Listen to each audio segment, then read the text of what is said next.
ካሳንቺስ አካባቢ ላስተምር ሄጄ መቼም ይገባቸዋል። ቆሜ እያስተማርኩኝ ከኋላዬ ውርር ያደርገኛል። ታውቃላችሁ ሰውነቴን ቡጥጥ ያደርገኛል። በቃ ዞር ብዬ ማይክራፎን እንደዚህ አድርጌ አባቴ ምን አጠፋው አልኳቸው። እያስተማርኩኝ እኮ ነው። እዛው እኔ እንግዲህ ያጋለጥኩት ነው እንግዲህ መሰለኝ በስሜት እያስተማርኩኝ መሰለኝ አጅሬው ለካ እያስገቡልኝ ነው። ማታ ገብቼ ቀጠቅጠዋለሁ፣ ሰግዳለሁ። አሁን የገባሁት ቅድም ከሁለት ሰዓት በፊት አለ አውደ ምሕረት ላይ ቆሜ እያስተማርኩ የክርስቶስን ቃል እያስተማርኩኝ እኮ ነው ቤተሰቦቼ። ከዛ መድረክ የሚባል ነገር አቆምኩኝ። በቃ ያው ምን አድርገችኝ እቺ መድረክ ማህበራዊ ሚዲያ ግዴታ አትሮንስ ጨብጬ መጽሐፍ ገልጭ ዛም ነው ህዝቡ ግጥም ብሎ የተባለ መሆን አለበት። እንዲያውም የተረፍኩትና ጤነኛ የሆንኩት እንዲያውም እዚህ ከመጣሁ በኋላ ነው። ሰላም ነኝ። አይታችኋል መቼም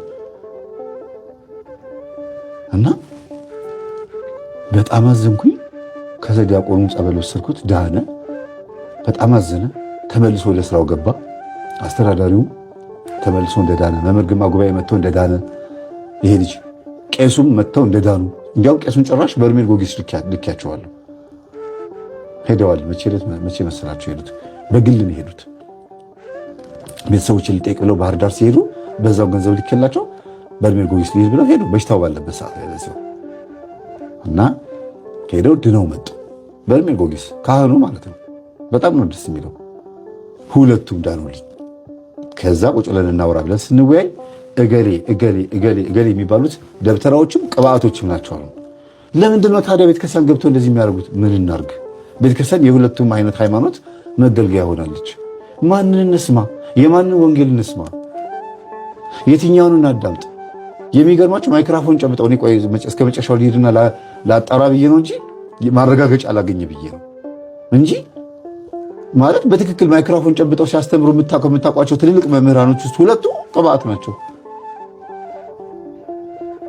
እንዲያውም እኔ አንድ ጊዜ መምህር አንተን ቢካል ካናጋልጥም ካልክ ለዘመዴ ነው የምንሰጠው አሉ። ለዘመድኩን ማለት ነው። እኔ አይመለከተኝም ስጡ። በእኔ ዩቲዩብ ግን ቀደም ተከተሉን ጠብቆ ነው የሚሄደው። ዝም ብዬ ማስረጃ ሳልይዝ አላወጣም። ለምን? በዘመድኩን የመቼም መምህር ማለት ይከብደኛል። በዘመድኩን በኩል እየወጡ ያሉት መረጃዎች አብዛኛዎቹ ቤተክርስቲያንን የሚያሰድቡና እንደው በሁሉም ነገር ውስጥ ልግባ፣ በአኬም በአዶናይም በዛችም በዋንትያ በቃ በሁሉም ነገር ውስጥ በፖለቲካውም በዶክተር አብይ አህመድም በመከላከያም በፋኖም በሸኔውም በሁሉም ስለሚገባ ዘመድኩን ጥጉን ስለማላውቀው ዘመድኩን ስጡት አትስጡት ምን አገባኝ እኔ እንደርጎ ዝም ሁሉም ላይ ጥልቅ ማለት ስለማልወድ ማለት እኔ መስመሬን ይዤ የሚሄድ ነኝ። አይታችኋል። ፖለቲካ ሳወራ የለሁበትም። ብዙ ትኩሳት የሆኑ ሚዲያ ላይ የሚሰጡን ርዕሶችና አጀንዳዎች አሉ። እኔ አጀንዳ ይዤ አልሄድም። አጀንዳ የራሴ አጀንዳ አለኝ፣ አይመለከተኝም። ከዛ በደብዳቤ እያደረኩኝ በፍላሽ በሚሞሪ እያደረኩኝ እንዲደርሳቸው እያደረኩኝ ከልጅነት ጀምሮ ገና ዲያቆን ከነበሩበት ጊዜ ጀምሮ አሁን እስካሉበት ስልጣን ድረስ ያደረጉትን ነገር በሙሉ መንፈሱ የለፈለፈውን በሚሞሪ አድርጌ ላኩላቸው። ለሁሉም አገልጋዮች፣ ለደብሩ አገልጋዮች በሙሉ። ለአንዳንድ ዲያቆናት አላኩም። አንዳንድ ዲያቆናት አሉ፣ ለእነሱ አላኩም። ምክንያት ስላለኝ ነው፣ የማልክበት ምክንያት ስላለኝ ነው። ማህበራዊ ሚዲያ ላይ የሚሰሩ ስለሆኑ ያንን ድምፅ ሌላ ነገር እንዳያረጉት ስለፈራሁ ነው። ከዛ አብዛኞቹ ሊያገኙኝ ቢሮ ምናምን ደብዳቤ ያስገቡ። ብዙ ደብዳቤ መጥቶልኛል። በጣም ብዙ ወረቀት ተጽፎ የመጣ ደብዳቤ አለ። ከዛው ደብር ቢያንስ ወደ 8 ምናምን የሚሆኑ አገልጋዮች ደብዳቤ አስገብተው ነበር። አንድ ላይ ሆነው በተናጠልም መምህር ኧረ እኔ ምን ይሄ ሰውዬ እንደዚህ አብልቶኛል፣ እንደዚህ ቤቱ ሄጄ እንደዚህ ሰጥቶኛል፣ እንደዚህ አድርጎኛል የሚሉ አገልጋዮች በሙሉ ለምን ስላቸው ደውዬ ጥበብ እየመሰለን አገልጋዮቹ ቤተሰቦቼ ከዛ ሌላ መላክ ጀመረ ሳሳድምበት። ወይ ቀላል ነው። ያው መቼም እኛ ላብራቶሪ ኤክስፐሪመንት ክፍል ገባ ብለን ትንሽ ጠቅ ስታረጉት ወይም ሰገድ ስታረጉ ቅዱስ ቁርባን ስትቀበሉ ምንድነው ምናምን ይላል። እሺ ሰላም ገባ እንዴት ነህ ይመቻል ዙፋኑ ሶፋው መቀመጫው ትሉታላችሁ። መቼም ኩላሊት ላይ ነው ጨጓራ ጣፊያ ላይ ነው የትኛው ላይ የሚቀመጠው ተመችቶት ልብ ላይ አይምሮ ላይ ህሊና ላይ መቼም እኔ ፋታ አልሰጠውም። ስለው ይላል። ደፋር አይደለ ደብተራው ሲፈልግ ከነጫማው ሊገባ ከፈለገ የተደገመበት ሰው ቤተክርስቲያን ከነጫማው መግባት ነው የሚያምረው አይደለ? እንደዛ ነው የሚሆነው። ከዛ ተወያየና ቁጭ ብለን ዲል አደረግን። ምን ፈለግ? ካፌ እንገናኝ። እናንተ በህልሜ ካፌ እንገናኝ ብሎኝ በህልሜ ሰዓቴን ሳይ 4 ሰዓት ይላል። በህልሜ አታምኑም? እግዚአብሔር ምስክሬ ነው። በ4 ሰዓት ላይ ካፌ ሴት ቁጭ ብሏል። ከርቀት አየሁት። ምንድን ነው ሄጅ ገብቼ ነው ላገኘው የሚገባኝ? እኔ እኮ በህልሜ ነው ያየሁት እኮ። እና መንፈስ ልኮ እንገናኝ ብሎኛል። በዚህ ልክ ነው። አሁን ይህ ሰውዬ በደመና ይጓዛል ቢባል ወይ ደግሞ 1 ሜትር ከፍ ብሎ ይበራል ቢባል መቼም መናፍስትን እያዘዘ ስለሆነ ነው። አደጋ አለው ይላሉ። ልሂድ አለ ሳልሄድ ሄድኩ። ሳልሄድ ያላችሁ አየሁት ከፊት ለፊት። የት መሰላችሁ የተገናኘ ነው? ውበት ህንፃ መገናኛ ማራቶን ጋር እዛ አንዱ ካፌ ገባን። ገብቶ አየሁት ቁጭ አለ እና በጣም ማለት እኔ አንዳንድ ጊዜ ነገሮች ግንን ብለው ከአይምሮ በላይ ሲሆኑ ኧረ መምህር ምንድነው የምታወራው ልትሉኝ ትችላላችሁ። ቤተሰቦቼ እናንተ ታች ሆናችሁ ማን የላከብኝ ነው። እኛ ጨዋታው ሌላ ነው፣ በቃ ላይ ቅጥቅጡ ሌላ ነው። በዚህ ልክ በህልሜ ሰዓት አሳይቶኝ በእውን በሰዓቱ ቁጭ ብሏል። በሰዓቱ ነግሬዋለሁ ብሎ አስቦ መቼም ልኬለታለሁ ሜሴጅ ብሎ ቴክስት እንዳደረገ ሰው እንደምመጣ እርግጠኛ ሆነ ማለት ነው። ከዛ ቆምኩኝና አሁን ብገባና ባገኘው ጠርቼህ ነው እኔ ነኝ ስቤ ያመጣሁህ ይለኛል። ስለዚህ እንዴት ነው ማድረግ ያለብኝ አልኩኝ። አያችሁ። ከዛ ቆሜ ወደ ሊቀ መላእክት ወደ ቅዱስ ሚካኤል ዞርኩኝና እዛው አጠገብ ያለ ሚካኤል ከሚካኤል ዞርኩና አንድ አቡነ ዘበሰማያት ጸልዬ ገባሁ። እሺ ያልኩት ገና አንድ ገባሁኝ። እሺ ብዬ ስቆም ጊዜ ያው ብትይዘውም ግን በሰዓቱ መተሃል አለኝ። በስመ አብ ወወልድ ወመንፈስ ቅዱስ ማለት ምንድን ነው ገብቷቸዋል? ብትይዘውም ማለት ማታ ቀጥቅጬ ይዤዋለሁ። ታስሯል፣ ተይዣለሁ፣ ታስሬያለሁ። በቃ በዓል ሰላማት ብሎኛል። መንፈሱ ብሎታል፣ ነግሮታል ሄዶ እና ብትይዘውም ግን ያው በሰዓቱ መተሃል አለኝ። ኦኬ እሺ አልኩኝና ቁጭ አልኩኝ። ጥምጣም ይሄት ሄዳ አልኩት። አይ በዚህ ሰዓት እኮ ጥምጣም አያስፈልግም አለኝ። ሱፍ ምናምን ገጭ አድርገው አንዳንድ ቄሶች አይታችኋል። አባ ሳልሙን የምትሏቸው የምታውቋቸው ሲሆኑ ነው። የሚያውቃቸው ሰው ከሌለ ኖርማል ናቸው። ቁጭ ብለው ከፈለጉ ወተት መጠጣት ይችላሉ፣ ከፈለጉ ቢራ አያስታውቅባቸውም። አሁን በቆባቸው የሚያፍሩ በክህነት ልብሳቸው የሚያፍሩ አገልጋዮች መጥተዋል። በጣም የሚያሳዝነው ነገር። ኦኬ እሺ ቁጭ አልኩኝና በጣም ግን አድንቃለሁ ምናምን አለኝ። ለምን አልኩት።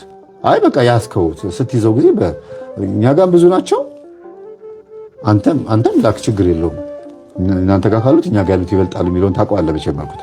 እና ኖርማል ለሚያወራኝ መንፈስ እንዳለበት ሰው ምናምን አይደለም። እና የሆነ ቦታ ጠብቁ የሚሏቸው መንፈሶችን አስቀምጦ ከኔ ጋር የሚያወራ ሰው ብቻ ይመስላል ስታስቡት፣ ስጋ ለበሰ አጋንንት አይመስልም። በዚህ ልክ ሊደራደር ይመጣል። አንተ ከዛ ምንድን ነው የምትፈልገው? ለምንድን ነው የላከው እኔ ጋር አልኩት። አይ በቃ ቼክ እያደረኩ ነው አለኝ ይሄኛው። ኦኬ ጸሐፊውም ቼክ ሊያደርገኝ ላከ፣ አንተም ቼክ ልታደርገኝ ላክ። ኦኬ እሺ ያዝኩት። ይኸው በቃ መምህር ግርማ ባስተማሩን ጠበጠብኩት። የኛን ኪንዶ ታውቃታለህ አለችኝ አልኩትና ወጣሁኝና ጠረጴዛ ላይ ቁጭ አደረኩት። ኪንዶ ታውቃለህ? የኛ ኪንዶ የብሩስ ሊ ወይም ቻክሮሊስ የምናምን የነ ጄኪ ቻን መቁጠሪያችን ነች። ሌላ ምንም ኪንዶ የለን። እንዲህ ምናምን ትሉና ከዛ ለመሳቅ ለመጫወት ምናምን ሲሞክር ትቀልዳለህ አይደል? በሃይማኖት ትቀልዳለህ አይደል? ማህቤብ ላይ የተዋረስከው የትኛውን ነው? የባህሩን ነው? የበረሃውን ነው? የጫካውን ነው? የትኛውን ነው? በእና ከሲኦል ነው የሳብከው? ከየት ነው የሳብከው? ምንድነው እንደዚህ በዚህ ልክ በዚህ ነገ እኮ ትሞታለህ። አንተም እኮ ተዋናይ እኮ ሞቷል እኮ አልኩት። ተዋናይን ታውቀዋለህ መቼም። ተዋናይ የሚባለውን ደብተራ በፍየል ላይ አዋረሰ፣ በራሱ ላይ አዋረሰ፣ በቤት ሰራተኛው ላይ አዋረሰ፣ በልጆቹ በምንም አደረገ። ግን በቃ እኮ ትሞታለህ እኮ አፈር ይበላሃል፣ ትበሰብሳለህ። ከዛ በኋላ ክርስቶስ ፊት ትቀርባለህ እኮ። የሰማዩ ማናየው አለኝ። በስመ አብ ወወልድ ወመንፈስ ቅዱስ። አንተ ነህ ቤተክርስቲያን መድረክ ላይ ቆመህ ውዳሴ ማርያም አንድምታ ትርጓሚ የምታደርገው? አንተ ነህ የእመቤታችን አንድም እያልክ በግዕዙ ወደ አማርኛ አማርኛውን ደግሞ ወደ አንድምታ የምታደርገው አንተ ነህ። የሰማዩ ማናየው። ታዲያ ሲኦልና ገነትን ታዲያ ምን ብለህ ልታስተምረው ሰው ጊዜ? አሁን እስቲ እንደው እንትኗን ታያትና ሸቀላውን እስቲ አስተምሪኝ፣ ዩቲዩብ ላይ እንዴት እንደሚሸቀል አስተምሪኝ ምናምን አለኝ። ልክ ማነው ስሙ ገብረስላሴ ነው የሚባል ቲክቶክ ላይ አንድ የሆነ ስማችን የሚያጠፋ የሚሳደባል አይደል? በውስጥ በኩል ገብቶ ለአንዳንድ ዩቲዩበሮች ቲክቶከሮች ለኛ የኛ ተመሻው ይገር እንዴት ነው እስቲ ሌላው ተሰውትና እኔ ቢያለኝ እኮ በቃ ገንዘብ መስራት አልቻልኩም በቲክቶክ እንዴት እንደሚሰራ ሲያስተምሩኝ ይላል። በዛ የገባ በውስጥ በኩል አይገርማችሁ? ተማሪዎች ይደውሉ ይነግሩኛል። አረ መምህር ገብረስላሴ የሚባል እንደዚህ እያለ ነው ይላሉ። እና እንዴት እንደሚሸቅሉ እንዴት ብሩ እንደምታፍሱት እስቲ ባካችሁ ንገሩኝ። ግርምሽ ያስተማረ ሌላ ስማት ድግምት የለም አለ አልኩት። በቃ እሱን አስተምረ ምንድነው አንተም እኛም አራዳኑና በቃ አለ ቆንጆ መተት አስተምሮኛል አልኩኝ። አላንሳውና ላጣረኩት አስተናጋጅ ካፌው ምናምን ሰው መጣ ተሰበሰበ። ጭቅላቱን ወገብ በዛ የሚያክል የወይራ መቁጠሪያ በቃ ተናደዱ ውስጤ። በቃ እንዴት በዚህ ልክ ይቀልድብኛል? እንዴት ምን አይነት በቃ ውስጤ በጣም ተናደደ። ከዛ በጣም መትቼዋለሁ፣ ወገቡንም መትቼዋለሁ። ላጣርጌ ሰንበር አስቀምጬለታለሁ። ከዛ ካፌው እንትን ያዘኝ። ካቦ የካፌው አስተናጋጆች አለቃ ሰው መጣ ምናምን ምንድን ነው ሲል ጊዜ እዛ ምድረ ኮልኮሊያ ሂድና ጋርንትን ሰብስብ እዚህ መተህ ምናምን ብዬ ተናግሬያቸው ወደ ውስጥ ይዘውት ገቡ። እንዲህ ነው አጂውን አሳረፍኩለት መሰለኝ። ፊት ለፊት አስቀምጬለትም ሊቀልድ ይሞክራል። ከዛ ወደ ቤት የመጣሁኝ በስልክ በቴክስት አድርጎ ስድብ አይደለም ግን ይሄ እንዴት ነው ዛቻም አትሉትም፣ አንድ ቀን እንደምንገናኝ ቀጠሮ ሊያስይዝ ሞከረ። ላከው፣ ችግር የለውም ፎቶ አለኝ፣ የካፌውን ካሜራ ተጠቅሜ ቪዲዮውን ወስዳለሁ፣ ቤተክርስቲያን የምታደርገውን ነገር ሁሉ እናገራለሁ፣ ከዛ በኋላ ታያታለህ አልኩት። ከዛ በ3 ቀን ነው በ4ኛ ቀኑ የለም ተባለ፣ ሄዷል ወደ ሀገሩ ተባለ።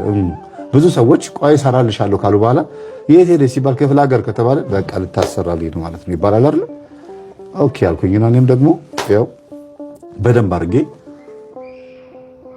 በስሙ ማለት ነው እየቀጠቀጥኩኝ ከዚህ ሰውዬ የምትመጣ በስላሴ ስም ታስር፣ ወደ መጣህበት ታስር ግባ፣ ሄድና ወደ መጣህበት ሰውዬ ግባ እያልኩ ቀጠቀጥኩት። ማታ ማታ ቀጠቀጥኩት። ከዛ የሆነ ቀን ላይ እኔ እንግዲህ እኔ ውስጥ የታሰረ ምናምን ኖሮ አይደለም ቀጠቀጠው፣ እየፈተሽኩ ነው ራሴን፣ በዛው ስጋዬን እየገራው እየሰገድኩኝ ማለት ነው። የሆነ ቀን ላይ ቁጭ ብዬ ከልጆቼ ጋራ የተጫወትኩኝ ቴሌቪዥን ያው እንደ ቤተሰብ ማለት የተጫወትን ምልክት ታወቀኝ። ከኋላዬ በር የተከፈተ መሰለኝ፣ የቤታችን በር። ዞር ሳይ በር አልተከፈተም፣ ንፋስ ነው ግፍ ይላል። ከዛ ውርር አደረገኝ። ከዛ በስመ አብ ወወልድ ወመንፈስ ቅዱስ ብዬ ጆሬ እንደዚህ ስል ባለቤቴ ምን ነው አለችኝ። እኔ እንጃ ጆሬ ጭው አለብኝ አልኳት። ይሄ ደግሞ ብዙ ጊዜ በጆሬ ነው የሚነግረኝ። ኦኬ መጣሁ፣ በቃ ቢሮ ነው የማድረው፣ ቻው አልኳቸውና ወደ ቢሮ መጣሁ። ያይጨናነቁ ልጆቹ ማለት ነው። ቢሮ መጣሁኝና 287 ሰገድኩበት። ያ ማለት 741 ማለት ነው። 741 7000 ብር አስቀምጥና አንድ አቡነ ዘበሰማያት እያልኩ ስሰግድ 41 ይሞላል። ታውቃላችኋል ይሄን? አባታችን ሆይ በሰማይ የምትኖር ስምህ ይቀደስ እያላችሁ ስትሰግዱ መጨረሻ ላይ ለዘላለሙ አሜን ስትሉ 41 ይሞላል። ቁጠሩት። ልክ የእመቤታችን ጋር ስትደርሱ በእመቤታችን በቅድስት ድንግል ማርያም ስም እያላችሁ ስትሄዱ ስሟን እየነጣጠላችሁ መሄድ አለባችሁ። በመልአኩ በቅዱስ ገብርኤል ሰላምታ ሰላም እንልሻለን በሐሳብሽ ድንግል ነሽ የሚለው ላይ የእመቤታችን ቅድስት ድንግል ማርያም ሆይ በመልአኩ በቅዱስ ገብርኤል ሰላምታ እያላችሁ ስሙን እየነጣጠላችሁ አንዳንድ ስግደት መስገድ ነው። 741 ሰገድኩበት፣ 287 ሆነ። ከዛ በኋላ እዛው በተኛውበት ዘረረኝ። ራሷ እንግዲህ ድንግል ማርያም እዛው ያዘችልኝ ማለት ነው። በተኛሁበት ነጋ። እዛው የጸመጸልይበት ቦታ ላይ ከላይም አልለበስኩ ምንም አላልኩኝ። ሲነጋ ቁጭ ብዬ ህልሜን ጻፍኩት። የጻፍኩትን ፎቶ አንስቼ ላኩለት። ክፍለ ሀገር ነው ያለው፣ ገጠር ነው ያለው፣ አላየውም። ከዛ በኋላ ከ15 ቀን ነው ከ20 ቀን በኋላ ተመለሰ ሰውዬ። ከ20 ቀን በኋላ ሲመለስ በሰው በቃሬዛ ተደርጎ ተሸክሞት ነው የመጣው ሆስፒታል ሊገባ እና እዚህ እንደመጣ እንግዲህ እንደገባ ኔትወርክ ሰርቶለታል መሰለኝ። በሰው ትከሻ ላይ ተሸክመውት ነው የሚልክልኝ። አሁን እኔ ይሄንን ቴክስት ምልክልህ የሰው ትከሻ ላይ ሆኜ ነው። የእውነቴን ነው የምነግራችሁ። ምን ያህል የጸሎት አቅም ነው የምነግራችሁ። እኔ እንደዚህ ሆኜ እግዚአብሔር እንዲያደርገልኝ ብዬ ነው እንጂ ልናገር የምችለው እኔ እንደዚህ አደረኩት አይደለም እምላችሁ። በሰው ትከሻ ላይ ተሸክመውት ከገጠር ከአዲስ አበባ ጥግ ላይ ማለት ነው እዚህ ስትገቡ ሸኖ አካባቢ ላይ ከዛ ተቀብለውት በአምቡላንስ አልቻልንም ብለው ተቀብለውት አጥተው ሆስፒታል እስከሚያስገቡ ድረስ ቴክስት እያደረገ ነው። የላክልኝን አይቼዋለሁ፣ ህልሙንም የላከውንም አይቼዋለሁ። እንደገና ወደ መጣህበት ተመለስ ብለህ የላከው መንፈስም ደርሶኛል፣ ቴክስቱም ደርሶኛል እንጂ እያለ ይቀልዳል። እና ግርምሽ ጥሩ አድርጎ አስተምሯቸዋል። ካሁን በኋላ ከአንተ ጋር ልፋለምን በቃኝ አለኝ።